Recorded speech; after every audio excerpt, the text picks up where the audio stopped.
on va profiter de voir quelles sont les cordes qu'on utilise et lesquelles on utilise moins.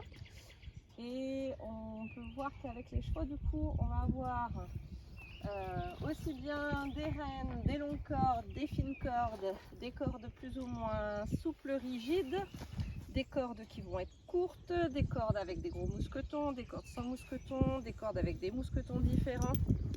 Donc du coup l'idée c'est de savoir un petit peu qu'est-ce qu'on utilise et quand.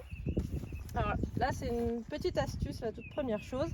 Quand on a une carrière, nos cordes elles traînent dans le sable et plutôt que de s'acharner en fait à vouloir les nettoyer et les frotter quand le sable est mouillé, on va juste ranger notre corde et patienter que le sable et la corde aient séché. Et ensuite, pour pouvoir nettoyer de manière efficace et magique votre corde, donc vous allez faire attention à tenir votre mousqueton avant de le faire.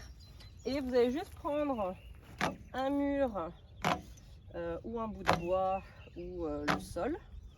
Et vous voyez, c'est magique. On va taper la corde contre l'élément. Puis ensuite, on va retourner pour faire l'autre bout. Et ça va permettre d'enlever absolument tout le sable. Et vous pouvez faire la finition avec une petite brosse. Et puis là, du coup, on se retrouve avec une corde qui n'a absolument plus de sable. Les très grandes cordes maintenant, pour pouvoir les ranger et d'éviter de tout mettre et d'avoir un sac de nœuds du coup, dans notre sac ou dans notre voiture ou même à l'écurie.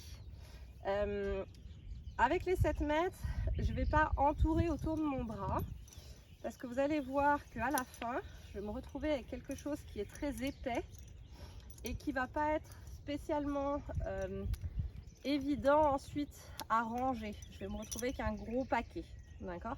Donc pour avoir quelque chose qui me prenne moins de place, parce que là ça me fait un gros ensemble, pour avoir quelque chose qui me prenne moins de place et qui ressemble davantage à ça, donc ça c'est la version qu'on aimerait avoir rangée pour pouvoir ensuite l'accrocher dans la sellerie.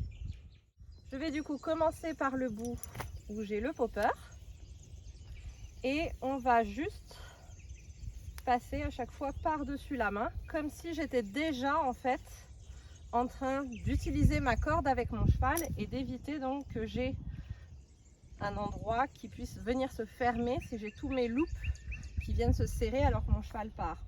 L'idée c'est que toutes les habitudes du quotidien de rangement des cordes, ce soit pour que dès que je défais le nœud, je puisse de suite utiliser ma corde.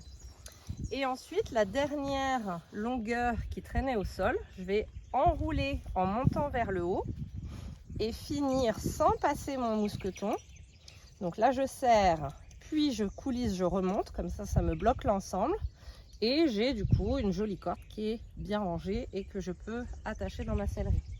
L'avantage de ça, c'est qu'ensuite, quand je la prends et que j'ai mon cheval en main, que j'ai déjà utilisé avec la petite corde, là, j'ai plus qu'à venir tirer ici, défaire ma corde, mettre la corde, le mousqueton à mon cheval et là c'est magique, elle est déjà prête à être utilisée et au moins j'ai pas à vérifier d'enlever mes loupes, de remettre ma corde au sol et de vérifier que j'ai rien autour de ma main. D'accord, donc là c'est plus une histoire de sécurité et de rangement efficace pour pouvoir l'utiliser direct. Donc là j'ai 2 7 mètres.